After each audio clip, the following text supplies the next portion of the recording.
Hey there, everybody. Thanks for joining me for another one-man review. It is one of my favorite times of year in the comics year. I think 3 or 4 times a year I get to have this, but it's the new release of the anthology Baltic Comics magazine. It's S with an exclamation point. I'm not sure how to pronounce that, but this is number 51. And then always when these come out, the Kush puts out the mini Kush as well, and these are smaller. I mean, you can see they're all like the same size, but this is an anthology, and I'll go through and I'll show these.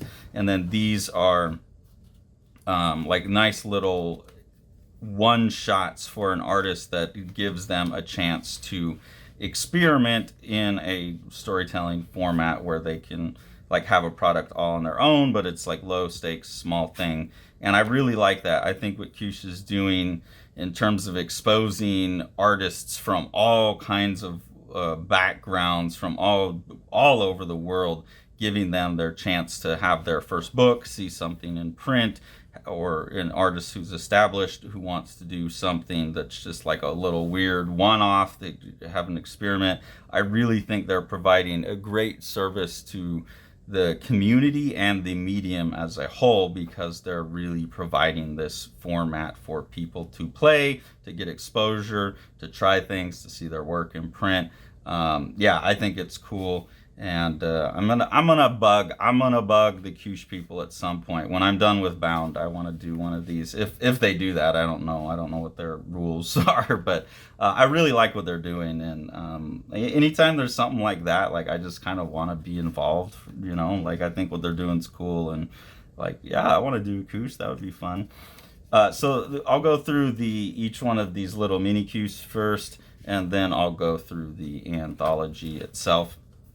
This first one is called Comic Come by Majenye. It's a cool style, but the content's not my thing. I really actually like this first spread here where you have all these animals just mixed up, and you have like a T-Rex pooping out eggs, and this one dinosaur sniffing the other one's butt, and there's just some funny stuff going on in there. That's fun.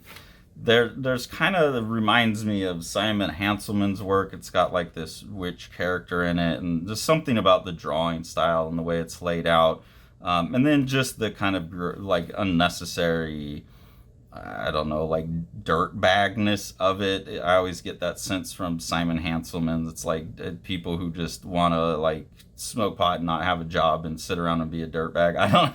That kind of has the same feel to this. So the characters go to Comic Come, and obviously then this is going to go into like perverse cosplay sexuality territory, and take it to the furthest extent. You have the main character here is dressed up as Kogu. It's obviously like a Goku, so he's dressed up in Goku cosplay and going to Comic Con to basically have weird cosplay sex. There are some funny moments in here that, as someone who's been to cons a few times, I don't like going to cons, partially for the reason here. But you have this guy in the SpongeBob suit, and he says, "I have to poop, but I can't take my suit off."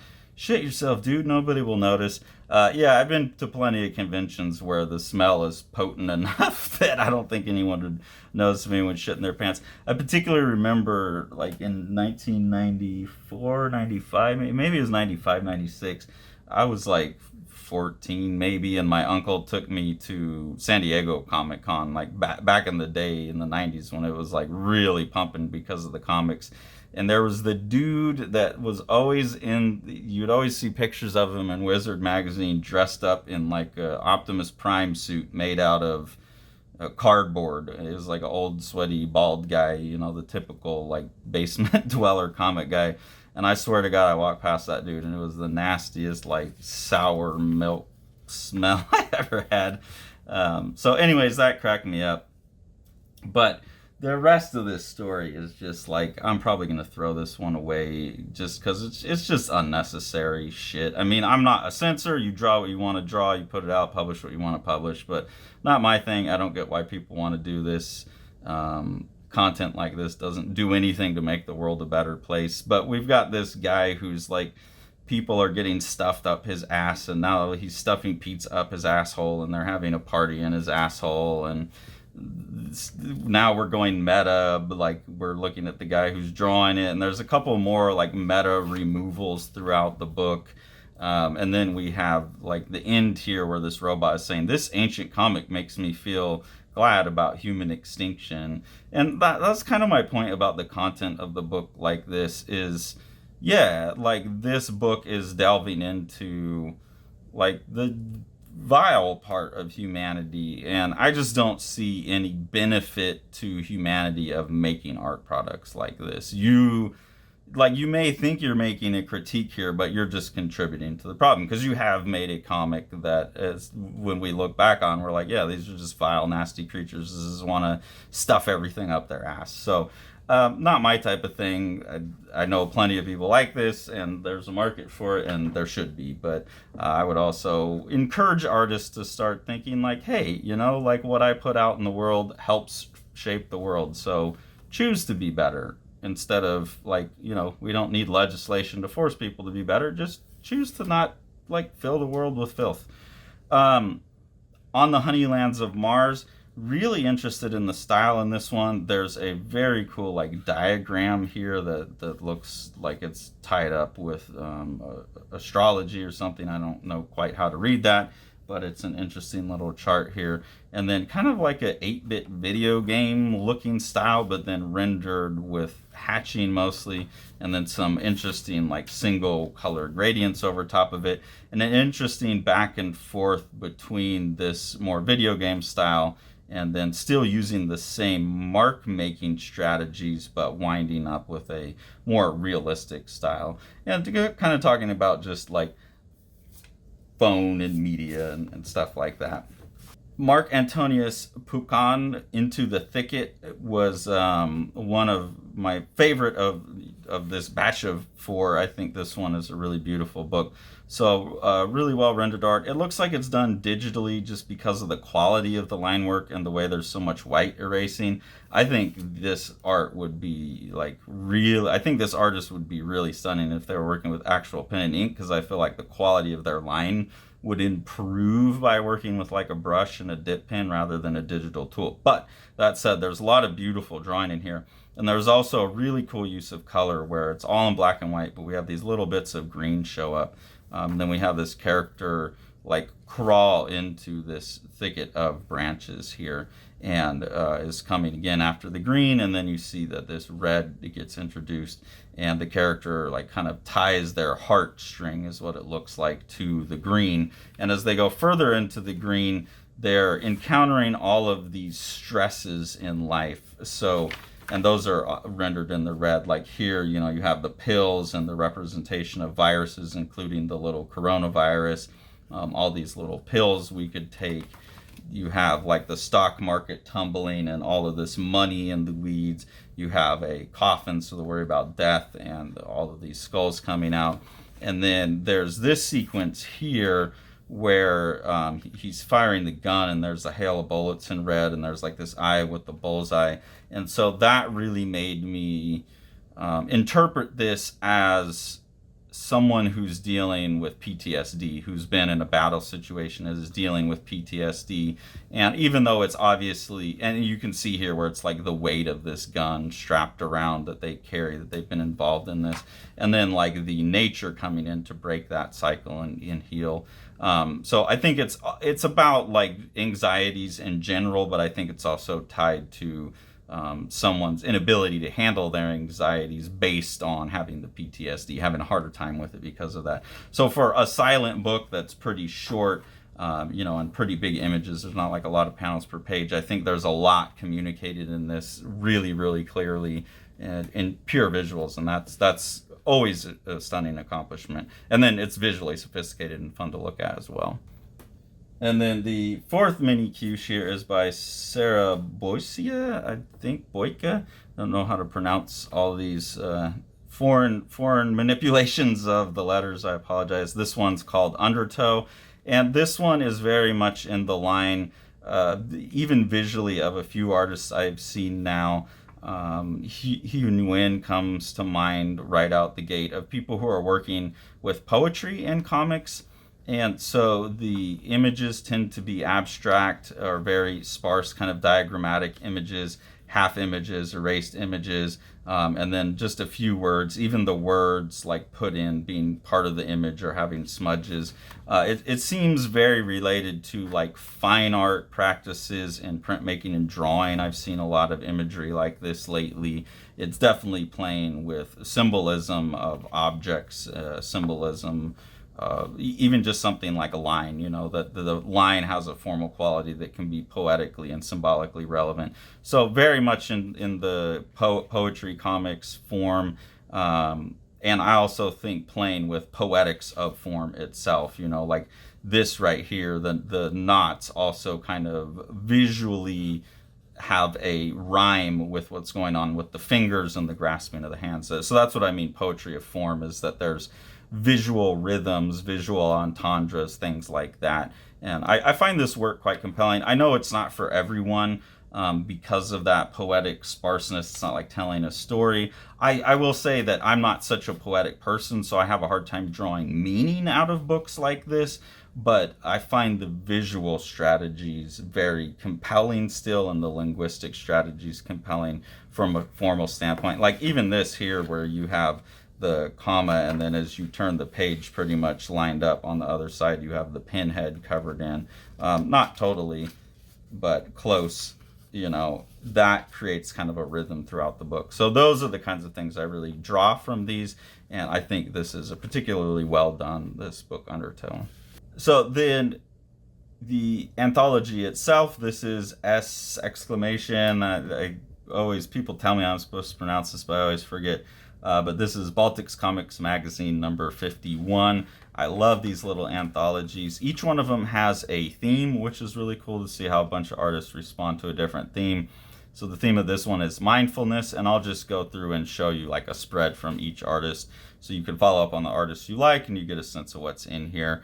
It's a little funny, I'll say right away, that a lot of the work in this volume for such a mindful, thoughtful kind of prompt went with the least thoughtful way of expressing that, or the most publicly generic way. And I'll talk about that more as I have some examples. This first one's pretty interesting, is it's taking the suffix fullness and like looking at that as, okay, I can put anything in front of it and see how that modifies it. And then here you get mindfulness, and it's an empty thing. So on this one, I really like the setup for the punchline. But I think this idea that mindfulness is emptiness is kind of like stock symbolism about what mindfulness is. And so in the end, it doesn't quite work. This story, and that story, let's see, the artist was Akira Ueda. One of the things that's really cool about the Kushin, Mini Kushin in general, and these anthologies is they're pulling artists from all over the world. I'm going to have trouble pronouncing a lot of names, which I apologize for. The second story is by Henrique Coser Moreira. This is what I'm talking about, where you're talking about mindfulness, and so you immediately go to someone sitting cross-legged, meditating, and pulling Buddha into their heart, and then going through an abstract transformation to like become the Buddha yourself. That to me is like the equivalent of me giving an assignment to my art appreciation classes about, do a piece about spirituality, and a kid turns in a drawing of a cross on a hill with like some sun rays behind it.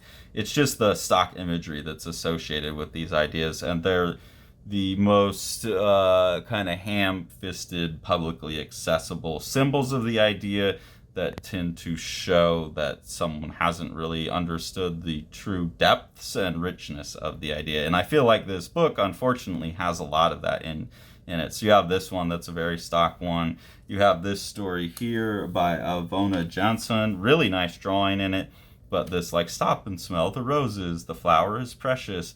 Not that any of these things are wrong, I just feel that they're a shallow response to the prompt. Really like the art in this one, the kind of cutout shape look, like construction paper cutout shape type of cartooning and illustration really appeals to me right now. But then the dialogue that goes along with it is like the dialogue version of the cross, the kind of paper cutout sentiments in a way. So feel the ground underneath you. Imagine warm sunlight flowing on. A lot of this is just like people listening to a self-help tape kind of bullshit. Totally different artists here. Jonas Fischer, smile in the mirror, drink water, connect with nature. So this is Dāvis Lapa. I want to make sure I get all the artists in there. Jonas Fischer. Cool art all the way through, but a lot of this is just like mantra. Here's another one. Asuka Okajima, don't think, feel while you're doing your yoga with your stability ball. It just feels like very hollow expressions of the thing by modern people who don't really get the ideas. They're just have it on an app on their phone or so, like, I don't know. It just doesn't feel genuine to me. Then we get to Evija Pintāne, and holy shit did this piece blow my mind. It's called 8 Pages of Silence. And at first glance, I thought, well, this is fucking stupid. Someone just did some fine art school, MFA, conceptual bullshit, and just scanned their journal. But very quickly, because I know how to observe, I know how to be present in the moment and observe, I realized that this entire thing is a series of drawings done by hand, and it's all done in graphite. And even like this, where you have a blank page, there is just a pencil that has been taken and very carefully making one long horizontal hatch mark going down, wound up, shading this whole page to give it like a maybe 7 to 15% gray value over it. Then all of the like worn off numbers are hand drawn in. All of these scribbles around the side are hand drawn in. All the imperfections in the papers are hand drawn in. So this is someone, I think, who really understands the prompt, really understands mindfulness, and kind of philosophically understands the lineage of these coming out of meditative practices and Zen Buddhism and things like this. The self-contradictory nature of those, that emptiness is fullness. Here's a blank page is being represented, but the amount of mindful, observational attention that had to go into rendering the specific wrinkles of the page, that there's a little, like, I very much believe that the spot on the paper in the drawing here was actually a spot on the book that was being observed. There's no repetitions of these things. This is a very, very powerful piece. Unfortunately, when I looked up Evija Pintāne online, she's mostly doing like stuff for gallery, fine art for galleries. But I think that's where, you get someone who's more thoughtful in a very clever and artistic way. And this is amazing. That's all I can say about it. It's a really amazing piece. And when you compare that to these other ones, you kind of see someone who's thinking very deeply and very specifically and tying it to themselves and their relationship to the idea and their understanding of the complexities of the idea. And then someone who's just kind of like, I don't know, copying whatever mantra their phone gave them for the day. This story here by Bryan Arfiandy, it deals with mindfulness in a little more interesting way as well. You have someone sitting here trying to count the steps that the panda takes or something. They have a counter and they're clicking and they're trying to do something with the panda. So something that requires mindfulness and a lot of attention, and then they get a phone call and they get distracted and they get messed up. So things that will take you out of mindfulness is a cool way to approach it. Another meditating one here by Liisa Kruusmägi. Some really nice, like very stripped down communicative cartooning, but nothing interesting to say. No real interesting surface level stuff going on. Elīna Deinate, I really like the material approach in here, but the whole breathe in, breathe out, look at the cloud type of thing, again, just feels safe to me. But some really nice colors and imagery here. This one's a little more interesting because it's reflecting on the idea that children live in the present, so that mindfulness can also be, the inability to do it is like a developmental stage thing. You develop out of your ability to do it and have to rediscover that. Really like the art in this one too, looking like it's done with colored pencils. This is the kind of thing that if you had a spot color going on in a book, it'd be really cool, because you could do these with like a regular pencil and then colorize them and have them printed in a spot ink. I don't think that's what's going on here, but it doesn't really matter. The printing's good enough that it still looks like colored. It feels like colored pencil on paper. So really, really like that look right now, and I find those images very pleasing. Tony DiPasquale, this is an artist I've seen in some other anthologies, kind of going with like the typical meditate, get away all your ideas, and then, ego death. But I really like in this one just the move to abstraction and the ego death sequence. I just visually really like that. Gréta Mihály, someone who's talking about the difficulties of staying present with anxiety, what that can lead to. So I think this is an interesting way to approach the topic, and I really like the visuals in here as well. It's very distressing and disturbing, but communicates the point quite well. A little one-page gag strip by Kyung-Lu Q, and then a couple series of illustrations here by Federico Neeva. This feels very Spanish to me, very much like Christine de Dura and Maria Medem and some of the other artists working over there, working with like poetics of form type of stuff. So this looks more like illustration, and kind of the same thing. What if I brought him into my house? Could we start basically having a relationship with the plant, being mindful of that and having something else in your environment in your home. Sophie Nicklas, just doing a little story about taking some time to roll in the grass. Probably my favorite visuals in the book are this set of illustrations by Ingus Sproģis. This is someone, again, working with shape rather than line, someone who's using diffusion to their textures really nicely. Even though this is obviously all done digitally, it has a very physical screen print, physical lithograph type of feel on the paper.